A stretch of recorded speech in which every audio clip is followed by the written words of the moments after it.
हजारों साल का जो ब्राह्मण भारत का था, जिन्होंने बुद्धिस्ट मजहब के लोगों का कत्ले आम किया।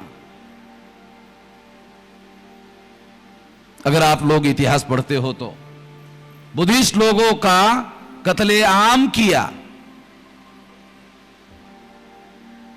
केवल इस वजह से कि वो मुसावात को मानते थे, और इस्लाम भी मुसावात को मानता है, तो आपको छोड़ देंगे? थोड़ा प्रिसाइज बता रहा हूं, संक्षिप्त में बता रहा हूं। बुद्धिस्ट लोगों को उन्होंने इसलिए नहीं छोड़ा, ब्राह्मणों को मैं जालिम कहता हूं, और जालिम सेकुलर होता है ऐसा आप लोग मानते हैं। मुझे तो बड़ी हैरानी होती है। और ये प्रोपोगंडा भी उनका है, जो जालिम है उन लोगों का प्रोपोगंडा है कि वो सेकुलर है।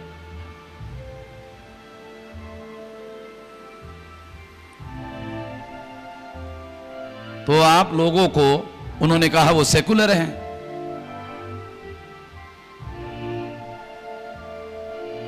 आप लोगों ने शेर को कभी शाकाहारी, ये शेर शाकाहारी है, ये मांसाहारी है, ऐसा फर्क किया? शेर शाकाहारी है, ये मांसाहारी है। ये मांसाहारी से ये हिंसा करेगा, इससे बचना चाहिए। शाकाहारी शेर का साथ देना चाहिए, सेकुलर हिंदू का साथ देना चाहिए। इसका मतलब शाकाहारी हिंदू का साथ देना चाहिए। यही बात है। आप लोगों ने शेरों को शाकाहारी और मांसाहारी में विभाजित किया।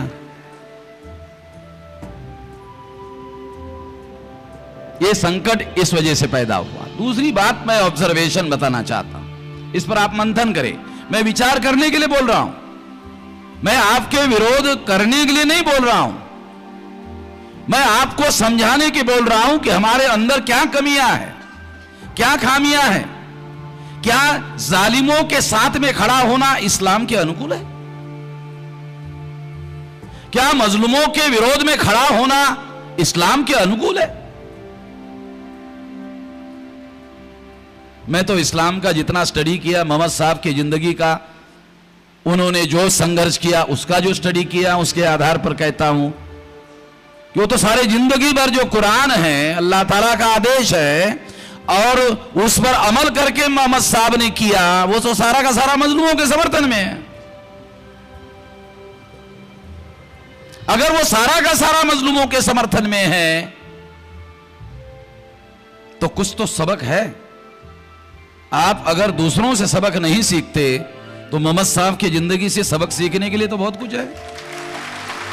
मैं नहीं कह रहा हूं कि मेरी बात को स्वीकार करो, मैं नहीं कह रहा हूं मेरी बात को मान लो, मोहम्मद साहब की तो मानो।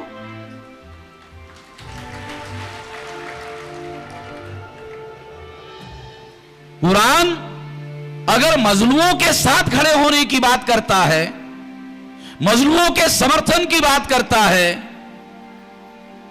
तो ये इस्लाम दुनिया में जहां जहां भी फैला उसका कारण था वो मजलूमों के समर्थन में खड़े हुए। आप तो भारत में जमे जमाए थे और संकट में फंस गए। मुझे तो समझ में नहीं आता। 350 साल मुगलों के द्वारा राज स्थापित किया गया, चलाया गया। वर्ण का निजाम, जाति का निजाम, अस्पृश्यता का निजाम, आदिवासियों को सेग्रीगेट करने का निजाम और महिलाओं को गुलाम बनाने का निजाम 350 साल में बिल्कुल बचना नहीं चाहिए था, खत्म होना चाहिए था। नहीं हुआ, आप लोग वजह जानते होंगे, मैं उस पर नहीं जाना चाहता। मगर एक बात मैं जरूर कहना चाहता हूं कि इस्लाम की जो मसावात है, इस्लाम की जो मुसावात है, क्या वो मुसलमानों के हद तक मर्यादित है? मेरे सामने एक सवाल खड़ा हो गया। मैं बहुत गंभीरता से ये बात आपको कह रहा हूं।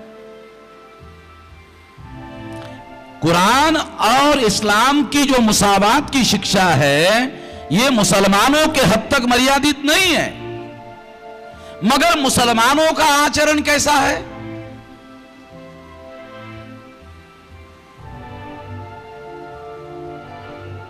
वो मुसलमानों के हद तक मर्यादित अगर आप करोगे तो ब्राह्मणों को आपके खिलाफ, वो SC ST OBC के जो लोग हैं, जो मजलूम हैं, उनको आपके खिलाफ वो भड़काते हैं।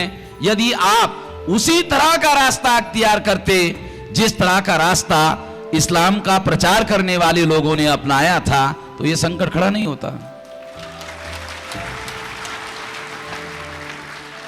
ये मुसावात जो है इस्लाम का, आपने आपके व्यवहार में मुसलमानों के हद तक मर्यादित किया।